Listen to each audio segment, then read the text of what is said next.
Firefighters in Hong Kong are continuing their search for survivors as at least 55 people are confirmed dead and almost 300 people are still missing after a major fire that tore through several high-rise apartment blocks.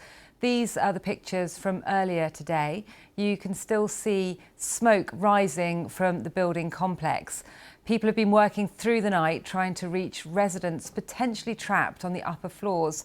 Police have arrested 3 men from a construction firm on suspicion of manslaughter over flammable materials left at the site during maintenance work. The anti-corruption body in Hong Kong has also launched an investigation. The fire began on Wednesday afternoon, local time, at Wang Fuk Court, a complex in the Tai Po neighbourhood of Hong Kong. It eventually spread to 8 buildings in the complex, forcing thousands of residents to spend the night in shelters. Fire crews have said that blazes in 4 out of the 8 apartment blocks have been put out and 3 fires are under control. Well, here are some live shots of those apartment blocks in the Tai Po district of Hong Kong.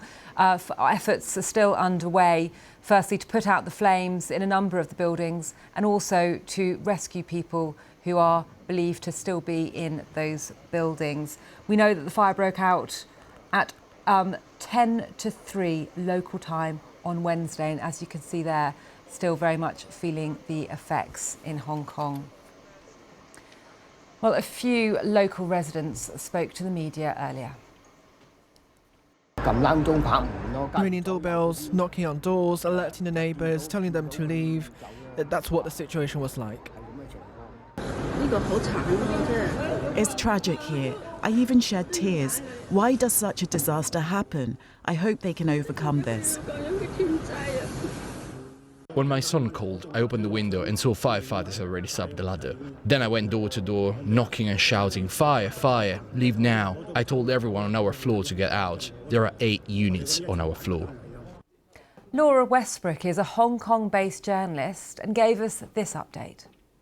As you can see behind me, firefighters still spraying these buildings with water. This operation having gone for many hours now, with firefighters really working to bring this fire under control. As I've been standing here, I have been able to taste the smoke, and you have noticed a black smoke being pouring off these buildings. It has gotten less, and it does appear to be largely under control. Hundreds of firefighters have been sent to the scene. According to authorities, at least 55 people have died, and hundreds of residents have been evacuated to emergency shelters. I was at one of those shelters earlier, and I saw people lying on mattresses with duvets in a sports center with some snacks around them, but really with very little. And a lot of people are very distressed. They're very anxious as the firefighters continue to work to put this fire out. Earlier, the city's fire department spokesperson told us about the challenges they're facing.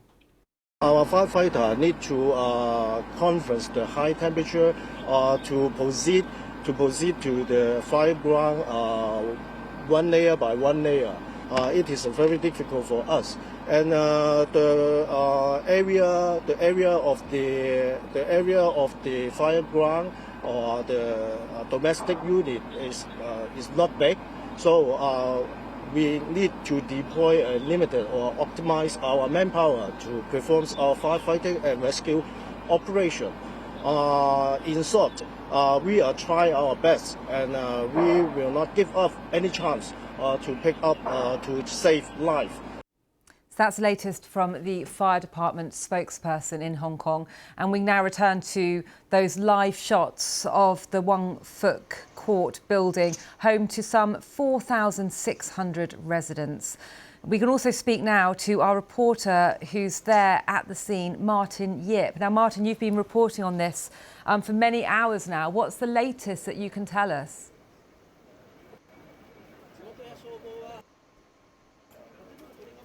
Yes, so what I can see is that the fire seems to be dying down finally, but still there are smoke spilling, and the firefighters are taking no chance. They are still spraying with high power cannons, trying to contain the whole thing. They did say they are aiming to have the fire under control by the evening, and the sun is about to set in Hong Kong in roughly half an hour or so. So we are going into the second night of this firefighting and rescue operation at this moment. And how is the rescue operation going, Martin?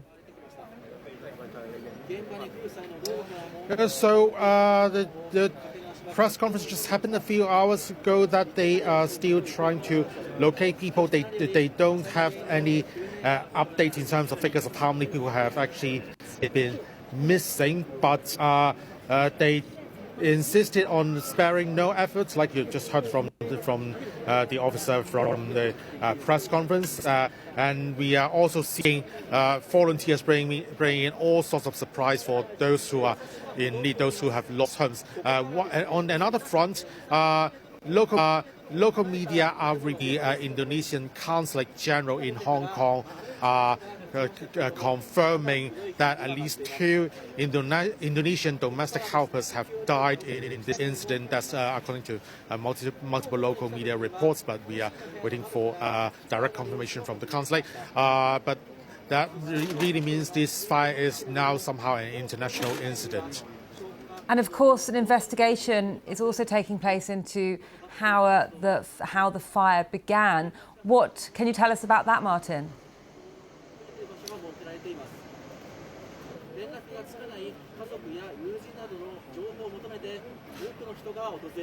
Well, so we are talking about not just one but 2 investigations here, because one is about the fire itself. 3 men have been arrested by the Hong Kong police in suspicion of manslaughter. They are said to be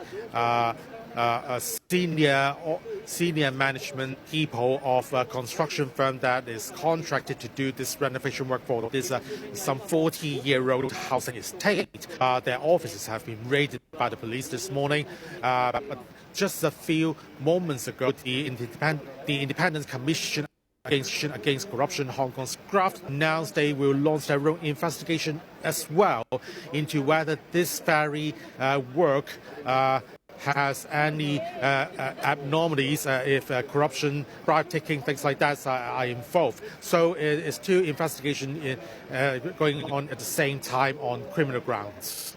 Martin, thank you very much for bringing us the latest there. That's Martin Yip, our reporter in Hong Kong. And there are live updates on our live page right now on the BBC News website and mobile app. All the latest with what's going on with the major fire in Hong Kong.